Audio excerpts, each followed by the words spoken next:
7월 24일 주일 오늘 하나님의 말씀은 마태복음 25장 14절로 30절 말씀입니다. 본장은 세상 종말의 비유를 통해서 말세의 신앙생활에 대한 지침을 교훈하셨는데 예수님께서 제자들에게 천국에 대해 말씀해 주실 때 이렇게 세 가지 비유로 말씀해 주셨습니다. 첫 번째로는 말세에는 주님이 언제 오실지 모르니 준비 신앙을 교훈해 주셨고, 두 번째로는 달란트 비유를 통해 주인에게 칭찬 들을 수 있는 충성 신앙에 대해 말씀하셨고, 세 번째로는 양과 염소의 비유를 통해 최후의 심판에서 어떠한 사람이 구원을 받게 되는지에 대한 구원 신앙을 교훈해 주셨습니다.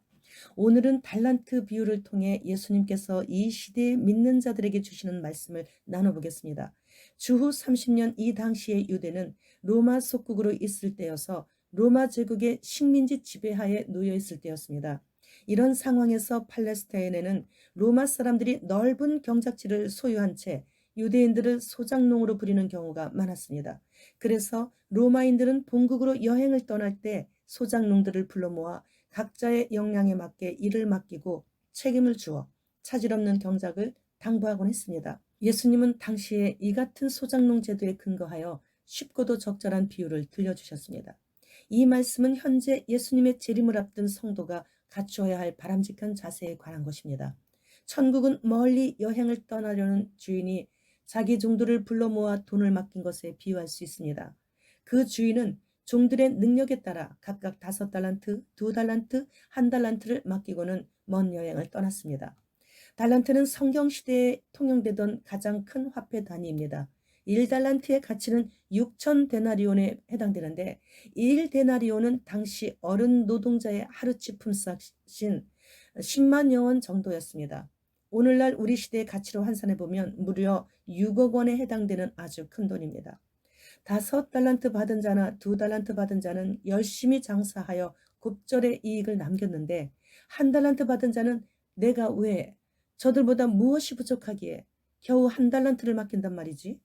그러면서 마음에 시기심이 일어나면서 주인에 대한 불만도 생기게 되고 하다 보니 일하고자 하는 의욕도 안 생기는 데다가 화도 나고 덥기도 하고 또 귀찮기도 하고 해서 그냥 그대로 땅에 묻어버렸습니다. 제가 2004년 봄 몽골에 처음 갔을 때 공산국가에서 민주국가가 된 지 불과 12년, 13년 정도 지난 후였기 때문에 몽골 국민들의 사상은 그때까지 공산주의에 길들여진 상태에서 크게 벗어나지 못했을 때였습니다.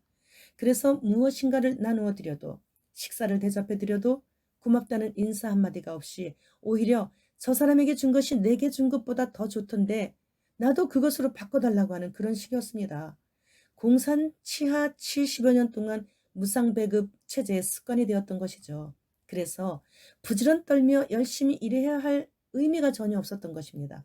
어떻게든 그냥 하루가 지나면 무상으로 누구에게나 똑같이 일용할 양식이 배급되어 있기 때문이죠. 그래서 저도 생각을 바꿔서 그 이후부터 무엇을 나눌 때 이것은 주님께서 주신 것인데 내가 대신 받아서 나누어 주는 것입니다. 그리고 여러분은 아무것도 대가를 치르지도 않았는데 그냥 받는 것입니다. 그러니 감사합니까? 아닙니까? 를 묻고 감사하다고 대답하는 분들에게 우선적으로 좋은 것을 나누어 드리기 시작했더니 시간이 흐르면서 정말 감사한 마음을 갖기 시작했었습니다. 저 사람 코는 참 오똑하니 보기가 좋은데 내 코는 너무 납작하지 않나? 하는 불만이 나오게 되면서부터 이제 이것 하나만 고쳐보자. 그러다가 결국엔 위험천만한 목숨까지 걸고 양악수술까지 하게 되는 것이죠.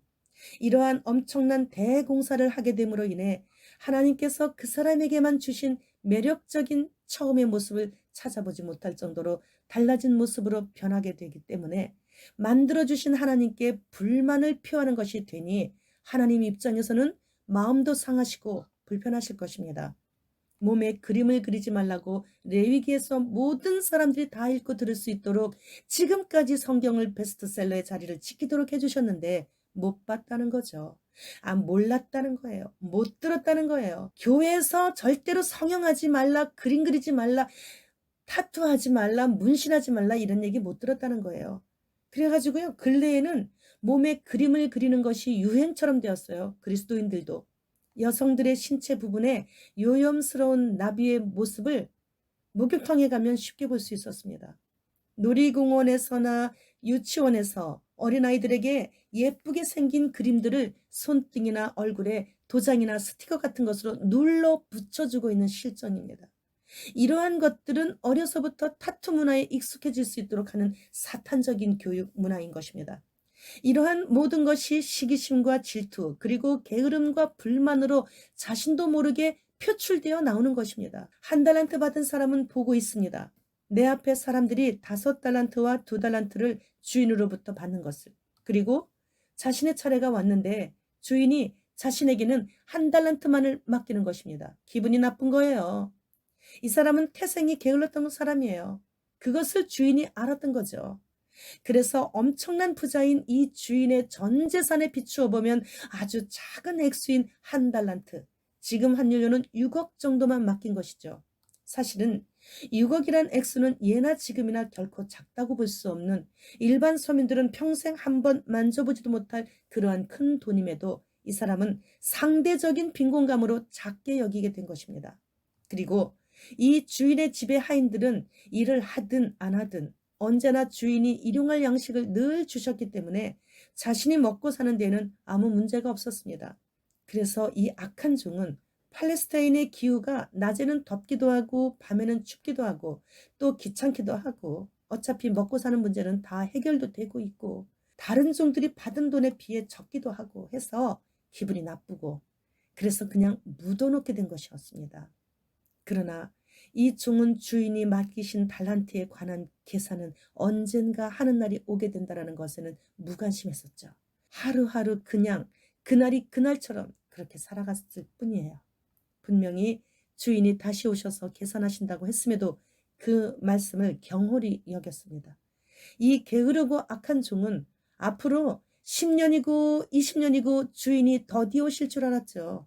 그러나 충성된 종들은 주인께서 언제 오실지 몰라 오시는 그날까지 최선을 다해 때에 맞는 양식을 주인 집의 모든 사람들에게 나눠주며 열심히 장사도 하고 해서 많은 이익을 남김으로 인해 언제 주인이 오시든 두려움이 없었습니다.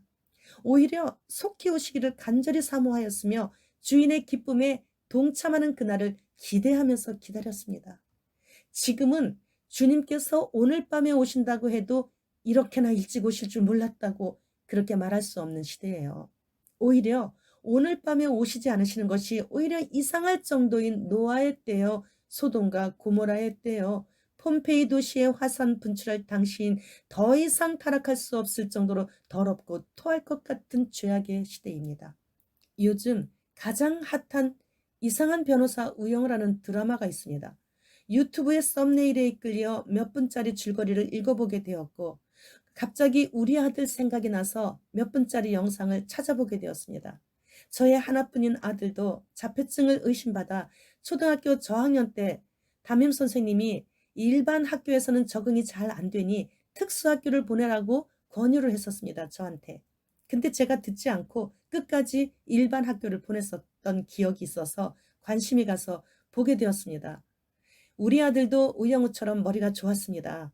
대학을 졸업하고 들어간 신학대학원에서 히브리어와 헬라어 교수님으로부터 우리 학교 역사가 그래도 좀 있는데 학교 역사 일에 히브리어 헬라어 만점은 너 한 명이다 라는 칭찬을 듣기까지 했으니 이상한 변호사 우영우 이야기를 보는 것이 우리 아들 이야기와 겹쳐지면서 순간 즐거웠습니다. 그래서 이상한 변호사 우영우를 응원하며 좋아하게 되어 일부러 찾아가지 않았어도 한 번 본 채널이 알고리즘에 의해 이 시청자가 관심 있어 하는 것을 알고 나에게 몇 분짜리 영상이 보여지게 되어 어느 날 또 보게 되었습니다. 우리 아들이 어릴 적에 선생님들과 친구들로부터 받았던 상처들이 우영우의 그 힘듦이 같이 연결되어져서 관심이 가게 되었던 것이었죠. 그런데 몇 회째인가에서 레즈비언의 이야기가 등장을 하는 거예요. 그때 이렇게 교묘하게 자연스럽게 동성애자들을 응원하고 옹호하고 있구나 세상은. 그런 생각이 들자 그 다음부터는 아무리 내 눈에 띄어도 쳐다보지도 않게 되었죠. 그랬더니 자연스레 그 영상과 관련된 채널들이 내 눈에서 사라져버리게 되었어요. 내가 싫어하고 미워하면 절대 사탄은 가까이 다가오지 않습니다. 내가 그것을 즐거워하고 싫어하지 않을 때 그 틈으로 들어오게 되는 것입니다. 사탄의 계교는 누구나 주 예수 그리스도 안에서 깨어있는 자들에게는 금방 들켜버리게 되기 때문이죠. 처음에는 물론 무방비 상태이기에 전혀 눈치채지 못합니다. 그러나 이런 식으로 중간에 잠깐 동성애자의 인권을 존중해줘야 한다라는 그런 사탄은 우리의 무의식 중에 그러한 사상을 집어넣어 창조주의 피주고 값주고 사신 금쪽 같은 귀한 영혼을 쉽게 집어삼켜 버리게 되는 것이죠. 사탄의 괴계를 눈치채게 된다면 바로 행동에 옮겨야 하는 것입니다. 그래도 그것만 빼면 좋은 드라마인데 하면서 머뭇거리며 그 채널에 관심을 놓지 못하고 갖게 된다면 주님 지금 다시 오시기 일보 직전에 있는 이때에 돌이키고 회개할 시간마저 빼앗겨 버리게 되어 결국 첫 열매로 들림받는 것은 포기해야만 하는 것입니다. 지금은 더욱더 악이 어떤 모양이라도 보이면 바로 툴툴 털고 일어나야 하는 때입니다. 아니, 놀래서 툴툴 털고 일어나야 되는 때입니다. 와인 한 잔이 뭐 어때? 덥고 목마른데 시원한 맥주 한 잔이 어때? 영양분도 많다고 하는데 막걸리 한 사발쯤이 뭐 죄가 되겠어? 이것이 사탄의 올가미에 걸리게 되는 지름길인 것입니다. 술 취하지 말라고 말씀하셨으면 술이 있는 근처에도 가지 말아야 하는 긴박한 때입니다. 지금은. 하나님께서는 악은 어떤 모양이라도 버리라고 말씀하셨기 때문이에요. 하나님 말씀이 최고예요. 하나님 말씀은 들어도 되고 안 들어도 되고가 아닙니다. 반드시 들어야 되고 지켜야 되는 것입니다. 그것도 즐거워하면서. 유대인들은 자녀가 태어나고 입을 열어 엄마 아빠 부르기 전부터 가르쳐 외우게 하는 것이 신명기 6장 4절로 9절 말씀인 쉐마입니다. 하나님께서 이스라엘 백성들에게 들으라. 네 작은 머리로 이해가 잘 안 돼도 그냥 들어라. 그러면 산다. 이 말씀이죠. 그러나 하나님의 말씀을 듣지 않으면 둘째 사망에 간다라는 말씀인 것입니다. 동시에 우리는 이제는 여느 때와 달리 하나님의 말씀으로 자고 깨야 하고 언제나 서나 예수님 다시 오실 때 맞이할 휴거 신부의 준비로 바빠야 합니다. 유튜브 앞에 앉아 있는 시간이 하나님과 독대하는 시간보다 많다면 휴거에서 탈락하게 된다는 급하게 울리는 하늘나라 사이렌 소리가 들리게 될 것입니다. 지금은 그런 시간이 없습니다. 주님과 1대1로 독대하는 시간을 늘리십시오. 주님 지금 보좌에서 일어나셨습니다. 마라나타.